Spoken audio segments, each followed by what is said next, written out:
ये बात भी ठीक है, ये बात भी ठीक है, इसका जवाब मैं समीर चौगांवकर जी से चाहूंगी कि ये बात भी ठीक है। उसके बाद भी वोट दिया, सोचो जरा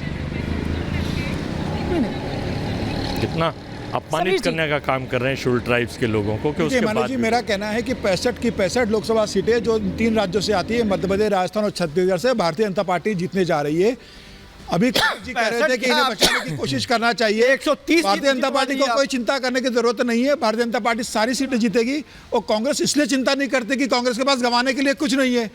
राजस्थान की 25 की 25 सीटें हार चुकी है, मध्य प्रदेश की 29 में से 28 सीटें हार चुकी है। कम नहीं है। इस बार छिंदवाड़ा की सीट कांग्रेस हारने जा रही है। कमलनाथ के बेटे मुकुलनाथ छिंदवाड़ा से इस बार लोकसभा चुनाव हारेंगे। 65 की 65 भारतीय जनता पार्टी सीटें इस बार जीतने जा रही है।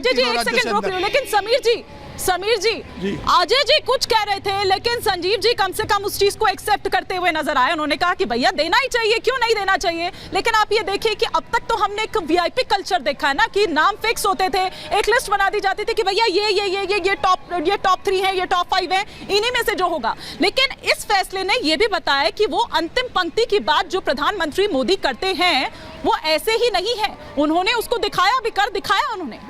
बिल्कुल निश्चित रूप से भारतीय जनता पार्टी के अंदर जो भी निर्णय होता है उसमें प्रधानमंत्री मोदी के विचारों की छाप होती है। प्रधानमंत्री मोदी का अंतिम निर्णय रहता है। संगठन निर्णय करता है, संगठन सलाह देता है, प्रधानमंत्री मोदी उसमें से जो बेस्ट होता है वो निर्णय करते हैं और फिर सामूहिक रूप से चर्चा होती है, उससे इंप्लीमेंट किया जाता है। आप मुझे बताइए 25 सितंबर की घटना कांग्रेस याद रख सकती है क्या कि मुख्यमंत्री राजस्थान में बदलने गए, पर्यवेक्षक खाली हाथ लौट के आए, विधायकों ने बगावत कर दी, शांति धारीवाल के घर में हिम्मत है क्या कि उनके रखने के बाद में किसी और नाम के बारे में चर्चा करें। कांग्रेस के अंदर एक मुख्यमंत्री नहीं बदल सकते। आप तानाशाही है, क्या पार्टी छोटी है व्यक्ति बड़ा है, पार्टी छोटी है व्यक्ति बड़ा है।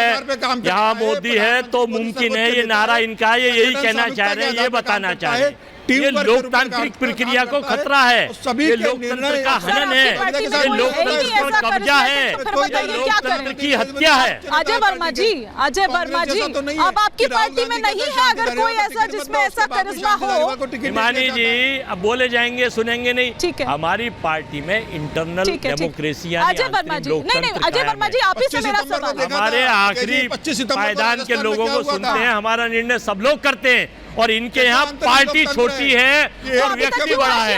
ये समुदाय अभी तक क्यों हाशिए पर रहा? अजय जी फिर क्यों हाशिए पर रहा? तो मुमकिन है नहीं, क्यों हाशिए पर रहा? आपको मेरी आवाज आ रही है? नहीं अजय जी आपको मेरी आवाज आ रही है, तो क्यों हाशिए पर रहा फिर अब तक ये समुदाय? नहीं, यह समुदाय कोई हाशिए पे नहीं रहा। हम देखिए 1,89,000 मुकदमे मध्य प्रदेश में इन सालों में दर्ज हुए शेड्यूल कास्ट और शेड्यूल ट्राइब्स के लोगों पर, और 15 साल बाद तो करो आप। आंकड़े हैं भाई, मैं नहीं कह रहा है, उस पर डालो।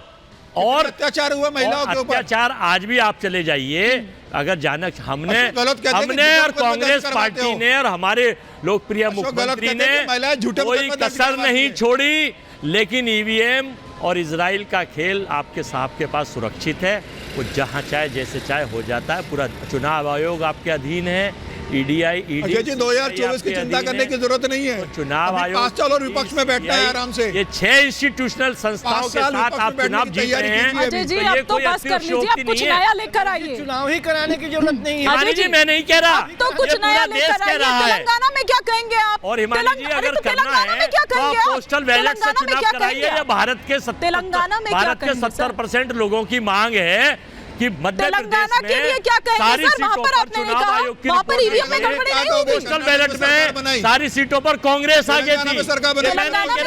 वेबसाइट देखिए और ईवीएम मशीनों में सारी सीटों पर बीजेपी आगे है। अच्छा नहीं कहा ईवीएम का प्रॉब्लम है, तेलंगाना में सरकार बनाई तब ईवीएम। अरे वहाँ आपका आधार नहीं था।